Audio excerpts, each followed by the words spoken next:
अस्सलाम वालेकुम नाज़रीन। 1922 से लेकर 1991 तक रशिया को यूएसएसआर या सोवियत यूनियन कहा जाता था। फिर 1991 में यूएसएसआर ख़त्म हुआ और 15 ममालिक इससे वजूद में आए। बोरिस येल्सिन 1991 से लेकर 1999 तक रशिया का पहला सदर रहा। फिर 31 दिसंबर 1999 में पुतिन रशिया का नया सदर बनता है। इससे पहले पुतिन केजीबी के लिए काम करता था, जो कि रशिया की एक खुफिया एजेंसी है। केजीबी में वक्त गुजारने के बाद पुतिन की आदत और सोच में बहुत तब्दीली आई और वो हर चीज़ को केजीबी की नज़र से देखता था। जब वो इक़्तिदार में आया तो उसने अपने आप को मजबूत करने के लिए कुछ इक़दामात किए। सबसे पहले इसने मीडिया को अपने काबू में कर लिया ताकि इसके खिलाफ कोई खबर नशर ना हो जिससे उसकी हुकूमत को ख़तरा हो। पुतिन ने मीडिया मालिकान को ब्लैकमेल कर दिया और पुलिस को न्यूज़ रूम में भेज दिया ताकि ऐसी खबर नशर ना हो जिससे पुतिन को नुकसान पहुंचे।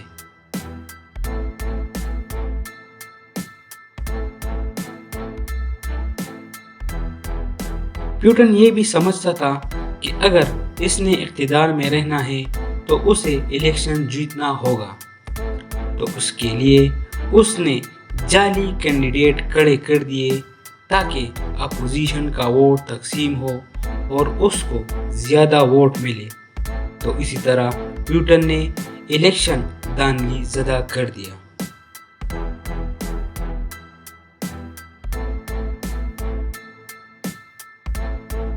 उन्नीस सौ 99 में जब पुतिन इक़्तिदार में आया तो उस वक़्त रशिया की दौलत कुछ लोगों के हाथ में थी, तो पुतिन ने इन लोगों को अपने साथ मिलाने की कोशिश की।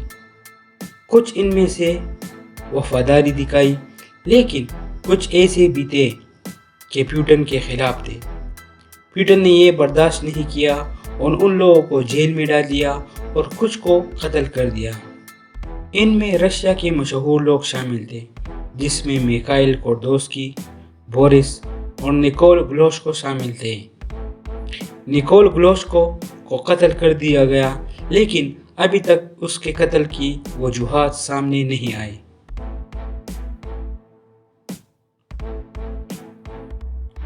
इसके बाद पुतिन ने कानून को अपने मातहत किया और जितने भी जज और वकील थे सबको अपने साथ मिला लिया।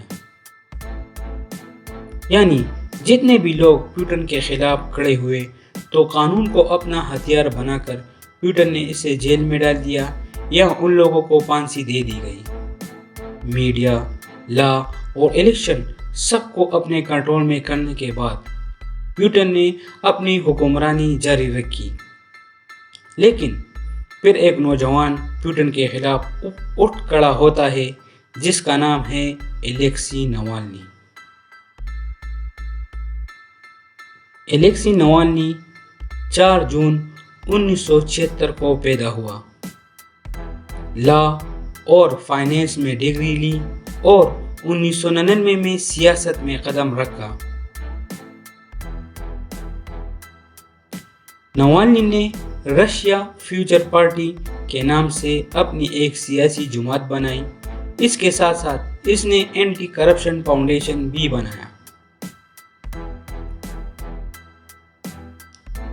नवाल्नी ने 2006 में एक ब्लॉग लिखा जिसमें उन्होंने 2000 से लेकर 2008 तक 400 बिलियन तक करप्शन के बारे में लिखा कि किस तरह मौजूदा हुकूमत ने अपने एक स्टेट ट्रांसपोर्टेशन कंपनी जिसका नाम था ट्रांसनिफ्ट के जरिए अरबों रुपए की करप्शन की।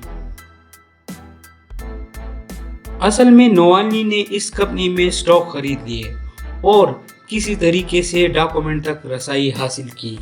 जब 2011 में इलेक्शन हुए और पुतिन जीत गया تو بہت سے لوگ سڑکوں پر نکل کر پیوٹن کے خلاف احتجاج کرنے لگے، کیونکہ وہ لوگ الیکشن کو دھاندلی زدہ سمجھتے تھے۔ نوالنی اس احتجاج کو لیڈ کر رہا تھا۔ اس احتجاج میں 1000 لوگوں کو اریسٹ کر دیا گیا اور ایک مارا بھی گیا، اور جتنے بھی آرگنائزر تھے اس کو بھی اریسٹ کر لیا گیا اور جیل میں ڈال دیا گیا۔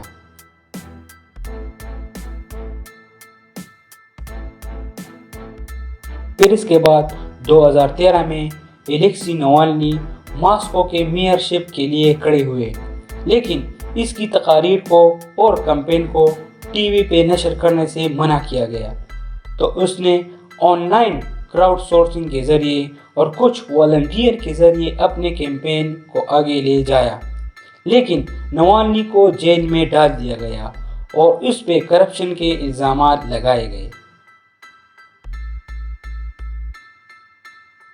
الزام لگانے کے بعد جج نے نوالنی کو 5 سال قید کی سزا سنائی، جس پر پورے ملک میں پھر احتجاج شروع ہوئی۔ نوالنی نے تو بیل حاصل کی، لیکن وہ ماسکو الیکشن ہار گیا اور پورے الیکشن میں دوسرے نمبر پر رہے۔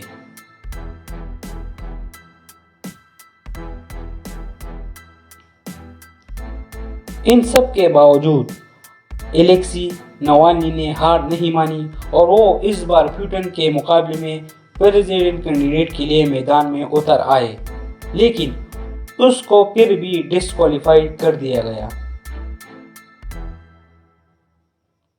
یہ نوالنی کی ویڈیو جو آپ دیکھ رہے ہیں، یہ کمپین کی ویڈیو ہے۔ جب نوالنی نے یہ ویڈیو ریکارڈ کر دیا اور وہ سائبیریا سے ماسکو بائی پلین جا رہا تھا، تب جہاز کو اومسک اتارا گیا تو پتہ چلا کہ نوالنی کو کسی نے زہر دیا اور اس کو ہسپتال پہنچایا گیا، لیکن وہ معجزاتی طور پر بچ گیا۔ جب پتہ چلا تو اس کو نووچک نامی زہر دیا گیا تھا، جو کہ ایک ہائیلی ٹاکسک نرو ایجنٹ ہے، جس کو USSR نے 1970 میں بنایا تھا اور اپنے ایک خفیہ جاسوس کو مارنے کے لیے بھی استعمال کیا تھا، جس کا نام سرگی سکریپل تھا۔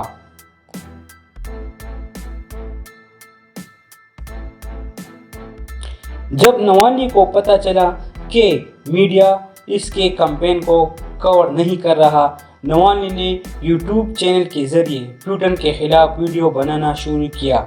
کیونکہ پیوٹن نے الیکٹرانک میڈیا کو اپنے کنٹرول میں کیا ہے، تو نوالنی کو اس سے اچھا پلیٹ فارم نظر نہیں آیا۔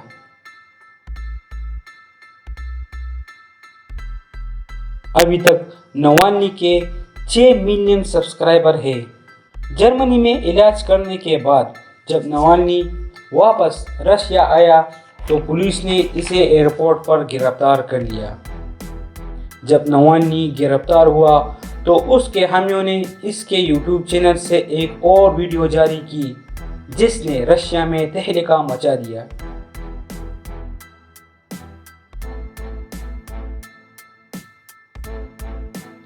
یہ جو ابھی آپ ویڈیو دیکھ رہے ہیں، یہ ویڈیو پیوٹن کے محلات کے بارے میں تھی کہ کس طرح پیوٹن نے کرپشن کر کے ایک بادشاہ کی طرح محلات بنائے۔ یہ ویڈیو ابھی تک کروڑوں لوگوں نے دیکھی ہے اور وہ لوگ پروٹیسٹ کرنے کے لیے سڑکوں پر نکل آئے ہیں۔ ابھی تک اس پروٹیسٹ میں 5000 لوگ گرفتار ہوئے۔ نوالنی تو جیل میں ہے، لیکن شاید اس کو اپنی ایک منزل نظر آ رہی تھی۔ نوالنی رشیا میں پیوٹن کے بعد ایک مشہور سیاستدان ابھر کر آیا ہے اور پیوٹن کے لیے یہ ایک خطرہ ہے، اس لیے پیوٹن نوالنی کو مارنا چاہتا ہے۔